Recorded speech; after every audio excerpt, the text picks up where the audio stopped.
The soft hum of the humidifier was the only sound in the nursery, a gentle counterpoint to the even breathing of my daughter, Sarah, asleep in her crib. Moonlight spilled through the window, painting silver streaks across the mobile of spinning stars. 2 years. 2 years since I, Anna, a usually pragmatic architect, had truly believed I had it all. A career designing soaring skyscrapers that punctuated the city skyline, a beautiful craftsman home in the quiet tree-lined suburbs, and a marriage to Tom, a man I thought was my other half. Tom. Charismatic, ambitious, with a laugh that could fill a room and a quick wit that made even the most tedious client dinner bearable. He was a marketing executive, a master of persuasion, and I had been utterly persuaded. Our wedding photos, tucked away in an album on the coffee table, showed a couple radiating pure, uncomplicated joy. We were the dream team, the couple everyone envied. And then, Sarah, our daughter, our little miracle. Tom had insisted on the name, his eyes shining with a tenderness that had melted my heart.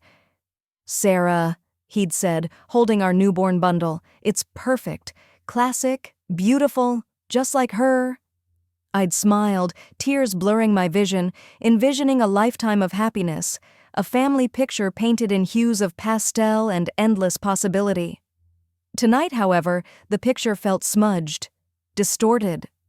Tom had arrived home late, past midnight, smelling faintly of whiskey and something else I couldn't quite place. A faint, sweet floral scent that definitely wasn't my perfume. He'd stumbled a little in the hallway, mumbling about a tough client dinner, his words slurring just enough to be noticeable. I'd helped him to bed, stripped off his tie, and pulled the covers over him. He'd been out cold almost instantly. I'd lingered by the bedside, watching his chest rise and fall. He looked so innocent in sleep, so peaceful. The man I loved, the father of my child, my world. Then it happened. A low murmur, a sigh, and then, as clear as the moonlight through the window, his voice, thick with a tenderness that sent a cold shiver down my spine, whispered, "Sarah, my sweet Sarah." My blood ran cold. Not our Sarah, not the Sarah asleep just down the hall. The intonation was different. It wasn't the protective, paternal whisper of a father. It was something else, something intimate, something possessive. A name laced with an unsettling affection that spoke of secrets. My heart began to pound, a frantic drum against my ribs. I stood frozen, rooted to the spot, listening to the rhythmic breathing of the man beside me. He didn't stir again. The moment passed, leaving only the unsettling echo of that name hanging in the quiet bedroom. Sleep became impossible. I lay there, staring at the ceiling, the whisper replaying in my mind on an endless loop. Sarah, my sweet Sarah. It felt like a crack had just appeared in the perfectly polished veneer of my life, a tiny hairline fracture but ominous nonetheless.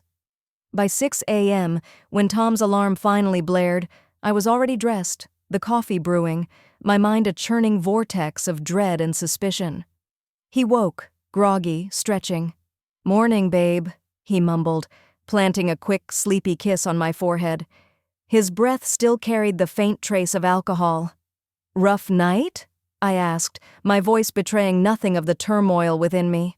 "Yeah, brutal," he groaned, rubbing his temples. "Client from hell. Had to close the deal over far too many old fashions." He chuckled, a sound that usually charmed me, but now grated on my nerves. "Glad to be home." He showered, dressed, and grabbed his briefcase, completely oblivious to the earthquake he had caused in my world. As he headed for the door, he pulled out his phone, checking something quickly before slipping it into his jacket pocket. That phone, it was the key. The moment the front door clicked shut, the silence in the house felt deafening. I stood by the window, watching his car pull out of the driveway. Then, like a detective in a crime drama, I moved. Not with panic, but with a cold, almost surgical precision. His phone. I needed that phone. He always left it on the kitchen counter when he showered, or on his nightstand while he slept. But this morning, he'd slipped it into his jacket. A small detail, but to my now hyper-alert senses, it screamed, guilty. I retraced his steps, his jacket. He'd hung it on the coat rack by the door. My fingers fumbled, a tremor running through them despite my resolve. There it was, heavy, expensive. His phone was still in the inner pocket. I pulled it out. Black screen, locked, of course. A 4-digit passcode. Tom was notoriously bad with passwords, dates, birthdays, anniversaries. Our anniversary? Number his birthday? Mine? Our daughter's birthday? I tried them all. Each one produced a frustrated buzz from the phone. My mind raced. Sarah, my sweet Sarah. The name. It had to be connected to the name. Not our Sarah, another Sarah. The Sarah from his drunken murmurings. I pulled out my own phone, my fingers flying across the search bar. Sarah, too broad. Sarah, marketing executive? No, Sarah, client. Nothing immediate. What was that faint floral scent? Something light, fresh. Then a hunch, a gut feeling, cold and unsettling. Tom was always talking about wellness trends in marketing, about brands partnering with lifestyle influencers, yoga, Pilates, Sarah yoga instructor. I typed it into the search bar. The results populated instantly, and there, staring back at me, was a photo. A strikingly beautiful woman, long blonde hair tied in a messy bun, piercing blue eyes, a serene smile. She was in a yoga pose, impossibly graceful. Her name, Sarah Jenkins. A chill snaked its way down my spine, colder than any winter wind. She looked perfect. Too perfect. I clicked on her profile. Public. And there it was, Tom's profile picture, among the dozens of likes on her recent post. And another and another. My husband, Tom, the charismatic marketing executive, liked every single post, every photo of Sarah Jenkins. From her morning stretches to her vegan smoothie recipes to her inspiring quotes about inner peace, it was relentless, obsessive. My suspicion escalated into a frantic, late-night investigation, even though the sun was already rising. My coffee went cold. I sat at my kitchen island, bathed in the harsh glow of my laptop screen, my fingers flying. I scoured every public profile, every tagged photo. I went back years.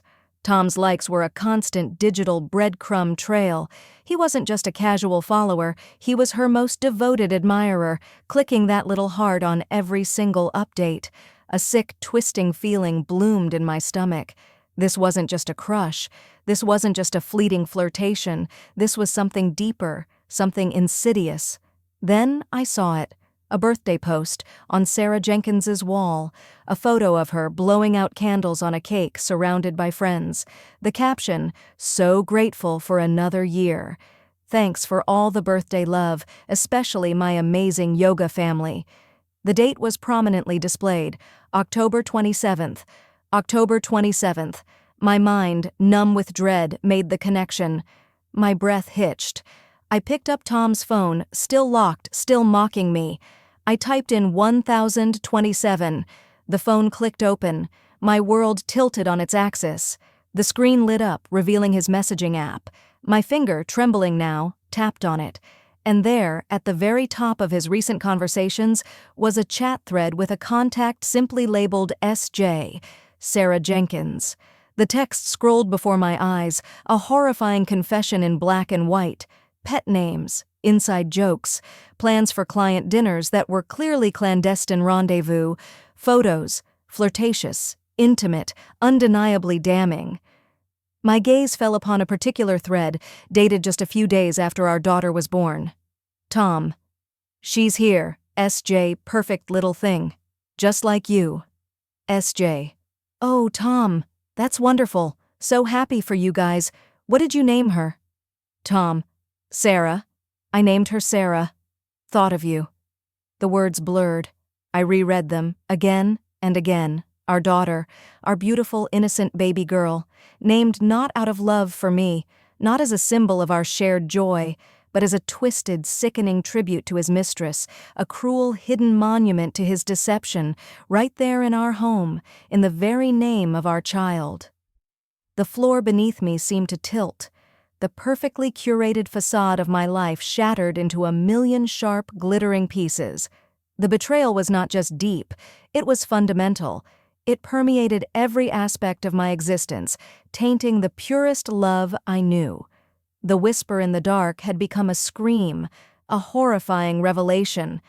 And in that moment, clutching his phone, surrounded by the debris of my shattered illusions, I knew, with a cold, absolute certainty, that nothing would ever be the same. The wife was gone. The architect was gone. Only the avenger remained. The phone slipped from my numb fingers, clattering softly onto the kitchen island. The screen, still displaying Tom's sickening messages to SJ, felt like a portal to a nightmare. My carefully constructed world, built on trust and shared dreams, lay in ruins around me. The betrayal was a physical ache in my chest, a cold, hollow space where my heart used to be. My daughter's name, echoing in the quiet house, was no longer a symbol of love, but a mocking whisper of his deceit. For a long moment I simply stood there, breathing shallowly, the reality of it all washing over me. The shock was a paralyzing wave, but beneath it, a tiny ember of something fierce and cold began to glow. This wasn't just infidelity, it was a calculated, years-long deception that had twisted the very fabric of my family. He hadn't just cheated, he had defiled my daughter's innocence with a name chosen for his mistress. This wasn't just personal, it was a profound violation. The paralysis gave way to a cold, calculated resolve. My background as an architect, meticulous and detail-oriented, kicked in. I wouldn't crumble, I wouldn't scream, I wouldn't confront him in a fit of emotional rage. That would be too easy for him. He was a marketing executive, a master manipulator. He would twist, he would deny, he would charm. I needed proof, irrefutable, undeniable, proof that would dismantle his carefully constructed facade, brick by brick. I returned to Tom's phone. My hands, though trembling, moved with a newfound purpose. I went through every single message thread with SJ, not just reading them, but methodically, meticulously, taking screenshots, hundreds of them. Every flirtatious text, every illicit rendezvous plan, every sickening declaration of his love for her. I scrolled through his photo gallery, finding discreet selfies of him with Sarah Jenkins, taken in places I now recognized as client dinner locations. Each photo was another dagger, but also another piece of evidence. I used my own phone to photograph the screenshots, ensuring a secondary, untraceable record. I downloaded any files, any shared documents that seemed suspicious. Every piece of data was carefully moved, backed up, duplicated. Feigning ignorance became my new full-time job. When Tom came home that evening, I greeted him with a practiced smile, a casual kiss. My heart hammered, but my voice was steady as I asked about his day, feigned interest in his client negotiations. It was the performance of a lifetime, and the irony wasn't lost on me. He, the master of marketing and deception, was now being deceived by his own wife.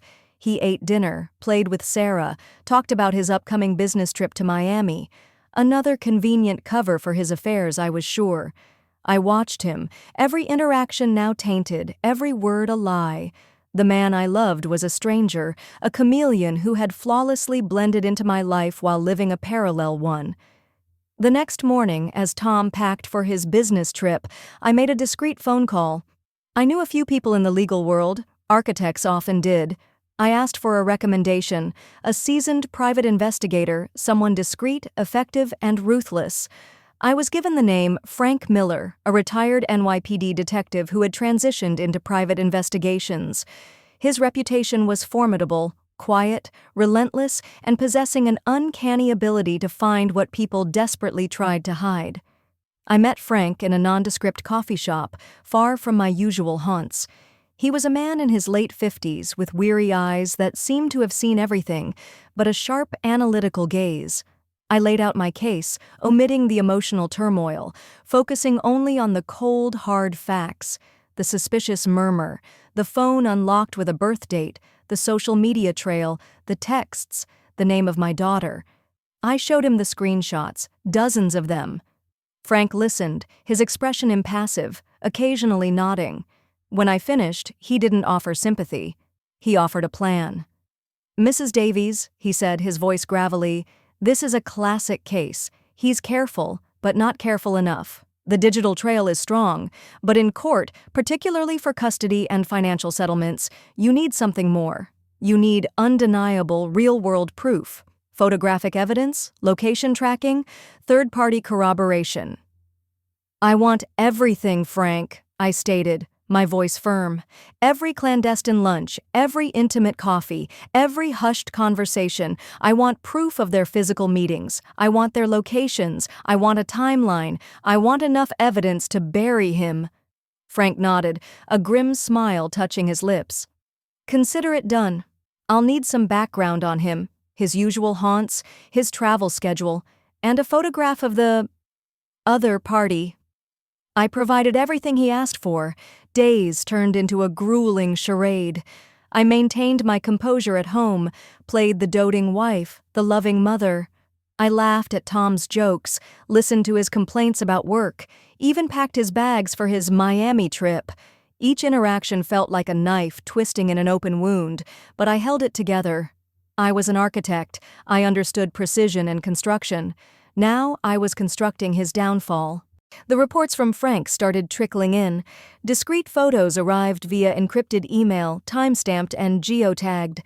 Tom, meeting Sarah Jenkins at a quiet coffee shop in a different part of town. Tom, slipping into a side entrance near Sarah Jenkins's yoga studio late one evening. Tom, laughing, head thrown back. With her, a genuine smile on his face, one I hadn't seen directed at me in months. The intimacy in their body language, even from a distance, was undeniable. Hands brushing, lingering glances, conspiratorial whispers.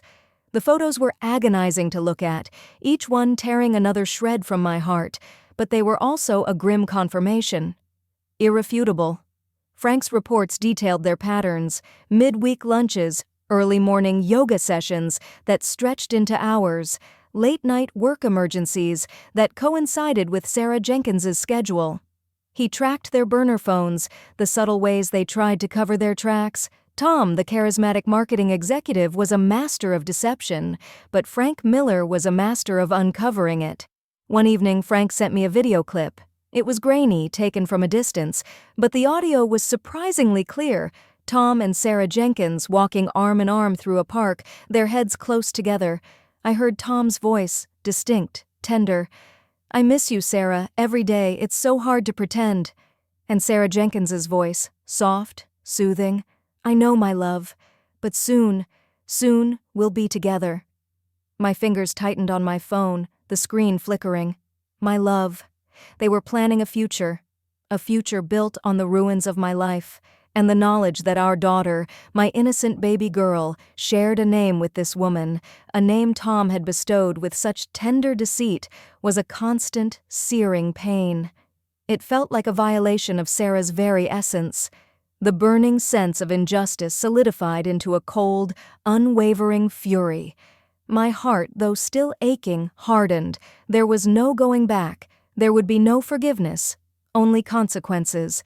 For Tom, for Sarah Jenkins, for the desecration of my family, for the insidious deceit woven into the very fabric of my daughter's identity.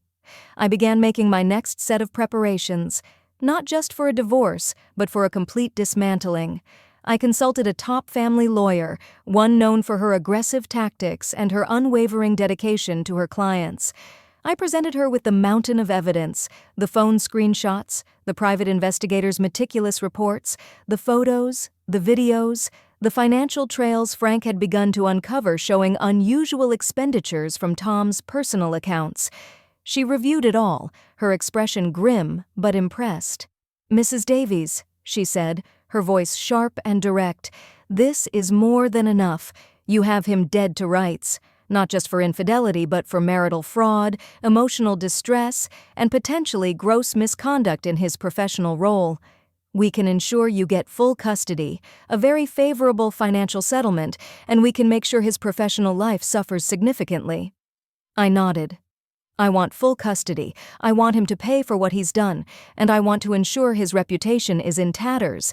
I want his professional world to know exactly who he is." The words were calm, precise, devoid of emotion. I wasn't seeking revenge out of spite, but justice for a betrayal so profound it had shaken the very foundations of my life. I also began discreetly researching Sarah Jenkins, her yoga studio, her social media presence, her public persona as a guru of inner peace and authenticity. The hypocrisy was sickening. I knew a public shaming for her, while perhaps not legally enforceable, could be just as devastating. The architect in me wasn't just building a case, I was dismantling two lives. Armed with undeniable evidence and a burning sense of injustice, I knew precisely what I had to do. The time for feigned ignorance was over. The time for the quiet counteroffensive was drawing to a close. Soon, the facade would fall. And Tom, along with his sweet Sarah, would face the full, unsparing force of a woman scorned, a mother protecting her child, and an architect rebuilding her shattered world, brick by agonizing brick. The day I confronted Tom, the air in our meticulously decorated living room felt heavy, charged with the years of his deception. He had just returned from his business trip, his last one, as it would turn out.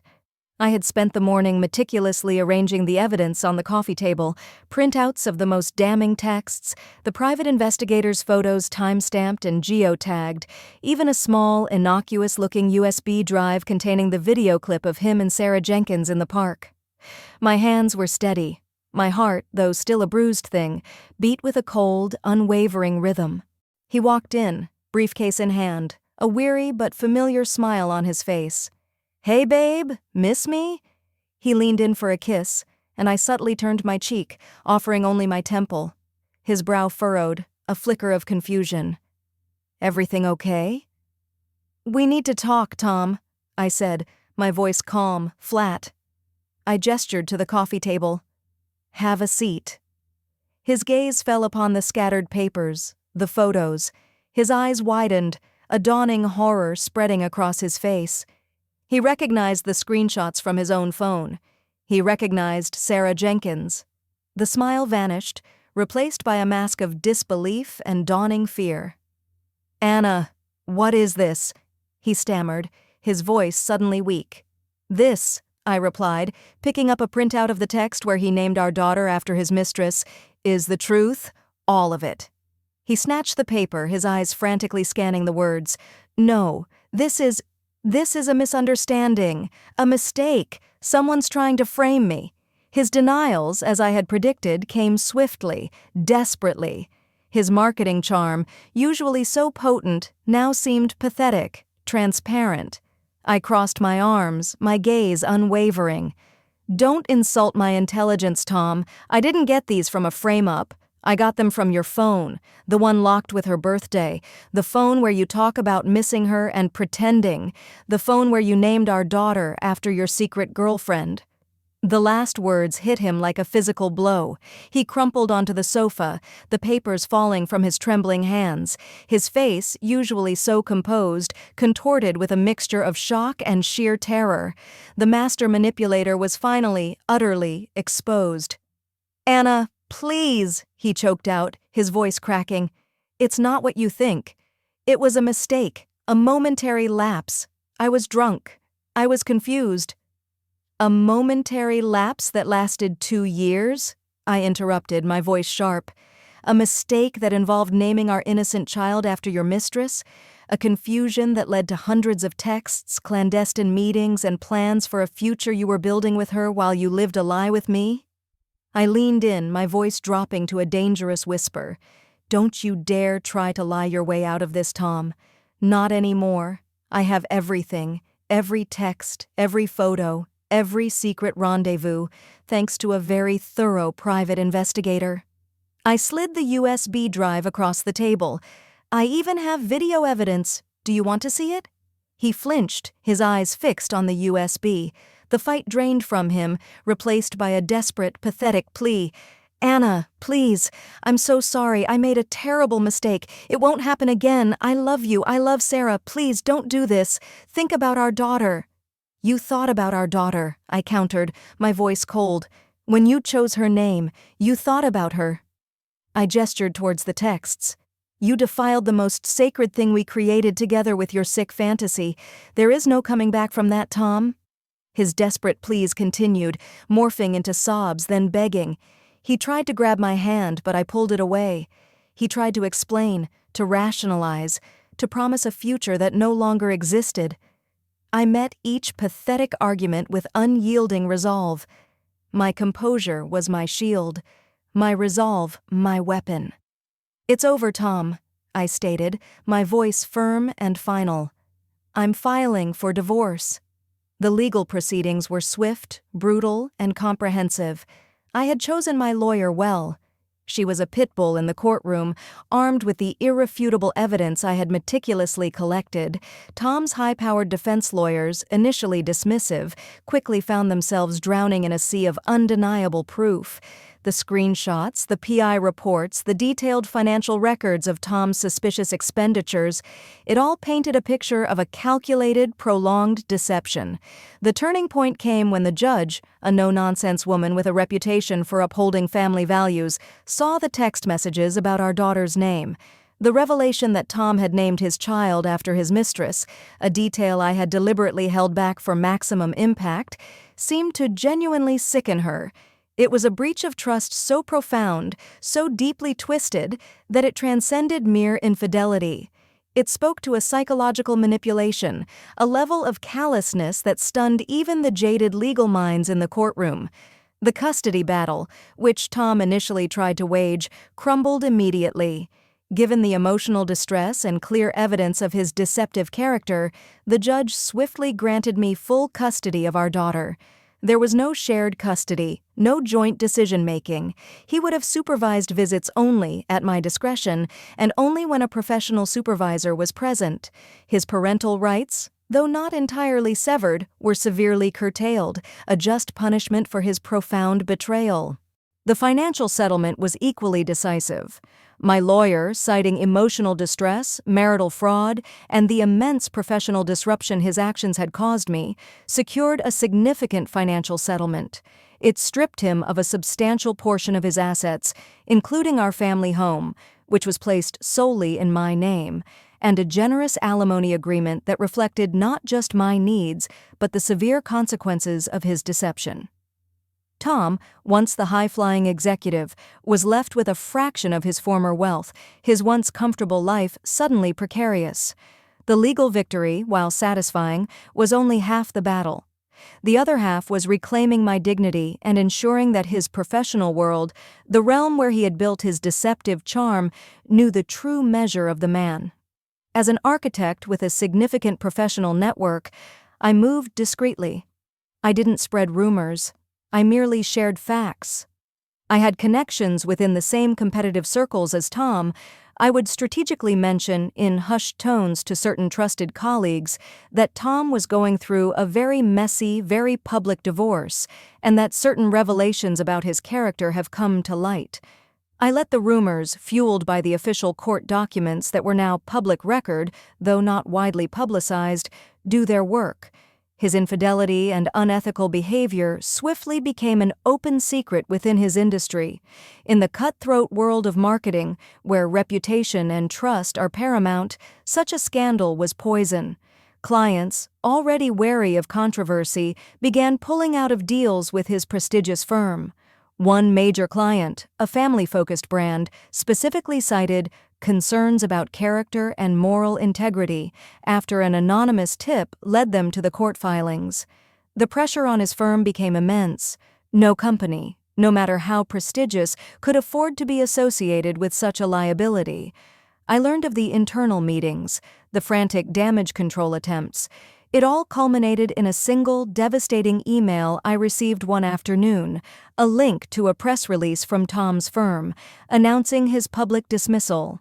It cited irreconcilable differences in professional conduct and company values. It was a polite corporate euphemism for being fired in disgrace. The shame and financial ruin that followed Tom were like a shadow, clinging to his every move. His carefully cultivated image as a charismatic, trustworthy leader was irrevocably tainted. Headhunters stopped calling. Former colleagues distanced themselves. The golden parachute he might have expected dissolved into a severance package barely enough to cover his mounting legal bills and newly acquired debts.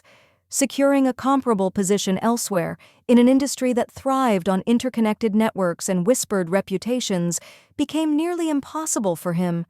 He was a pariah, a cautionary tale. I heard snippets from mutual acquaintances that he was struggling, taking on freelance gigs that paid a fraction of his former salary, that he had to sell his expensive downtown apartment. The man who had reveled in his charm and deceit was now facing the harsh realities of a disgraced reputation and financial hardship. He was learning the hard way that in America talent might get you to the top, but integrity is what keeps you there. And when you betray that, the fall can be precipitous and devastating. I looked at my daughter, peacefully asleep in her newly redecorated nursery. Soon her name would be changed, erasing the last vestiges of his deception. The architects of his ruin were me, armed with truth, and his own catastrophic choices. Justice, in its own slow, relentless way, had been served. And for the first time in years, I felt a profound sense of liberation, ready to rebuild my life, not just my career, on a foundation of genuine love and unwavering self-respect. The dust settled. The legal battles were over. Tom was a ghost, a disgraced name that rarely crossed my lips. The relief was a vast, open space in my chest, where the constant knot of anxiety and betrayal had once resided. It was a strange, exhilarating freedom. The first thing I did, the very first step in reclaiming my narrative, was to change my daughter's name. It was a quiet, profound act. The legal process was straightforward enough, but the emotional weight was immense. Standing in that courtroom, holding my daughter's tiny hand, I felt a lightness I hadn't experienced in years. No longer would she carry a name tainted by deceit. No longer would she be a silent monument to her father's infidelity. We chose Lily, a name that evoked purity, growth, new beginnings. When I whispered Lily to her, she would smile, a bright, unburdened joy that filled my heart with a love so fierce it healed every wound. Severing that painful tie to her father's betrayal was the final crucial cut. It wasn't about erasing him entirely from her life. He was still her biological father, for better or worse, but it was about giving her a clean slate, a name chosen purely out of my love, untainted by his deception. Freed from Tom's deceit, a new kind of energy surged through me. The pain, once a paralyzing burden, became a potent fuel. I channeled every ounce of that raw emotion, that burning sense of injustice, into my work. My architectural designs, once precise and elegant, now gained a new depth, a soulful resonance. I poured my anger, my resilience, my renewed determination into every blueprint, every model, every structural detail. It was as if the emotional upheaval had unlocked a new dimension of creativity within me. My firm, Anna Davies Architects, began to thrive as never before. I took on ambitious projects, pushing boundaries, challenging conventions. My designs weren't just functional, they told stories reflecting strength, transformation, and enduring beauty. One particular project, a community center built on the site of a former industrial blight, garnered critical acclaim. It was a space designed to foster connection, healing, and growth, a tangible representation of my own journey. It won prestigious awards, not just for its innovative design, but for its profound social impact. My career, once a source of personal pride, became a beacon of professional triumph. Meanwhile, news of Sarah Jenkins trickled back to me through the grapevine. The power of a tarnished reputation in a close-knit community, especially in a wellness industry built on trust and authenticity, proved devastating. Photos of her clandestine meetings with a married man, disseminated by my private investigator's discreet yet effective network, circulated through the local community and online. Her carefully curated image as a serene, spiritual yoga instructor shattered. Clients who had once flocked to her studio seeking inner peace abandoned her in droves. Accusations of hypocrisy and unethical conduct replaced glowing testimonials. Her yoga studio, her sanctuary of supposed enlightenment, suffered a massive loss of clients, leading to its eventual closure. Faced with financial ruin and public shaming, Sarah Jenkins was forced to sell her studio, a public spectacle that mirrored Tom's own fall from grace. She eventually moved out of state, her career and reputation in tatters, a self-imposed exile from the very community that had once embraced her. Her lesson, a bitter echo of Tom's, was served not through legal channels, but through the swift, merciless judgment of public opinion. Surrounded by a supportive network of family and friends, I found profound peace and joy in my independent life with Lily. My parents, initially heartbroken by the divorce, became my unwavering pillars of support. My closest friends, who had stood by me through the darkest hours, celebrated every small victory, every step towards healing. We created new traditions, new routines, a life built on honesty and authentic connection. Lily flourished, a vibrant, curious child, utterly unaware of the storm that had once raged around her name. Her laughter was my daily symphony, her innocent joy my greatest reward. As the years passed, the sharpness of the pain faded, replaced by a quiet wisdom. I learned that trust, once shattered, can be painstakingly rebuilt, but only on a foundation of absolute truth. I learned that betrayal, especially when it involves such callous deception and the innocent, carries severe, inescapable consequences that can reverberate through every aspect of life.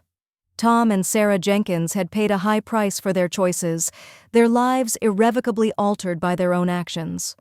But for the wronged, choosing strength and self-worth leads to true liberation. It's not about seeking revenge, it's about reclaiming your power. It's about recognizing that you deserve more than false promises and hidden lives. It's about the opportunity to build a genuinely authentic and fulfilling future, far richer than any false promise could ever offer. My life, once seemingly perfect on the surface, was now built on a rock-solid foundation of honesty, resilience, and genuine love. It was a future I had designed myself, brick by painful, beautiful brick, and it was truly, irrevocably mine. And so, Anna's journey of betrayal, resilience, and ultimate triumph comes to a close.